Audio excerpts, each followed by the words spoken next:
আসসালামু আলাইকুম। মাঝে, মাঝে দেখা যায় আমাদের বাসায় না বলে অনেক মেহমান চলে আসে। তো সেই মেহমানদেরকে আপ্যায়ন করার জন্য আমরা অনেক ব্যস্ত হয়ে পড়ি। কিভাবে সহজে মেহমানদেরকে আপ্যায়ন করা যায় সেরকম একটা রেসিপি আপনাদের সাথে শেয়ার করব।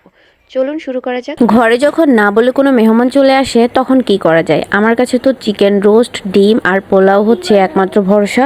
আর সাথে করা যায় মাছ, বাট সেটা আলাদা কথা। তো এই চিকেন রোস্টটা হচ্ছে যখনই একদম তাড়াহুড়ায় মেহমান চলে আসে, খুব তাড়াহুড়া করে রান্না করতে হয়। তো আমি এভাবেই রান্না করে নিই।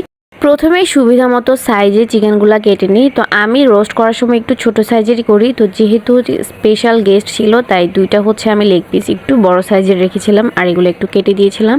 বাকিগুলো আমি আমার যেভাবে ভালো লাগে ওইভাবে হচ্ছে সাইজ করে নিয়েছি। তারপর হচ্ছে এগুলো আমি ম্যারিনেট করেছি লেবু, লবণ আর হলুদ দিয়ে 10 থেকে 15 মিনিটের জন্য আমি ম্যারিনেট করে রেখে দিয়েছিলাম। এরপর হচ্ছে একদম চুলার হাই হিটে এগুলো আমি ব্রাউন করে ভেজে নিই। হাই হিটে ভাজার একটাই কারণ একদম লো করে ভাজতে গেলে হচ্ছে চিকেনটা সিদ্ধ হয়ে যাবে, আর যখন আমরা আবার রান্না করতে যাব অনেক বেশি নরম হয়ে এটা ভেঙে যেতে পারে। তার জন্য হাই হিটে তাড়াতাড়ি কালার আসার জন্য হচ্ছে এভাবে আমরা ভেজে নিই। আর খুব বেশি নাড়াচাড়ারও এটা প্রয়োজন হয় না। একটা পাশ একদম লালচে হয়ে গেলে হচ্ছে উল্টে অন্য পাশটাও দিয়ে দিই।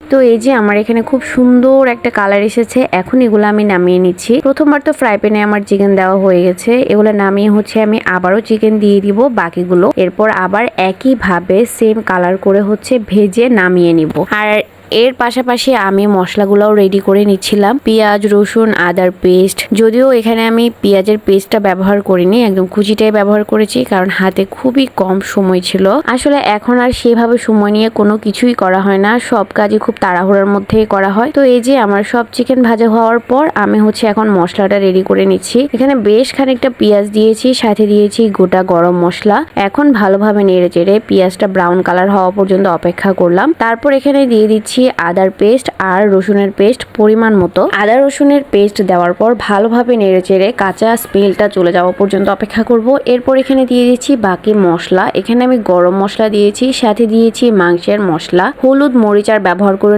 দিয়েছি গোটা কাঁচা মরিচ, সাথে এখানে দিয়েছি গুঁড়ো দুধ প্রায় হাফ কাপের মতো, সাথে দিয়ে দিলাম টমেটো সস, খুব বেশি পরিমাণে দেইনি। তারপর এখানে ভেজে রাখা চিকেনগুলো দিয়ে দিচ্ছি। যখনই মশলাটা কষানো হয়েছে, আমি সবকিছু একসাথে দিইনি। মশলা দেওয়ার পর কিন্তু একটু পানি দিয়ে ভালোভাবে আমি মশলাটা কষিয়ে নিয়েছি। খুব ভালোভাবে কষানোর পর হচ্ছে আমি চিকেনটা দিয়েছি। এখন এখানে পরিমাণ মতো পানি দিয়ে দিচ্ছি। তারপর হচ্ছে এটাকে খুব ভালোভাবে হাই হিটেই আমি রান্না করব, যতক্ষণ না হচ্ছে একদম এটা ঘন হয়ে আসে। তো এই যে একদম সহজভাবে আমার চিকেন রোস্ট রেডি হয়ে গেছে। এটা খেতেও বেশ মজা আর খুব তাড়াতাড়ি আমার কাছে মনে হয় যেন এটা হয়ে যায় অন্যান্য রেসিপির থেকে। ভিডিও ভালো লাগলে আমার চ্যানেলটা অবশ্যই সাবস্ক্রাইব করে দিবেন।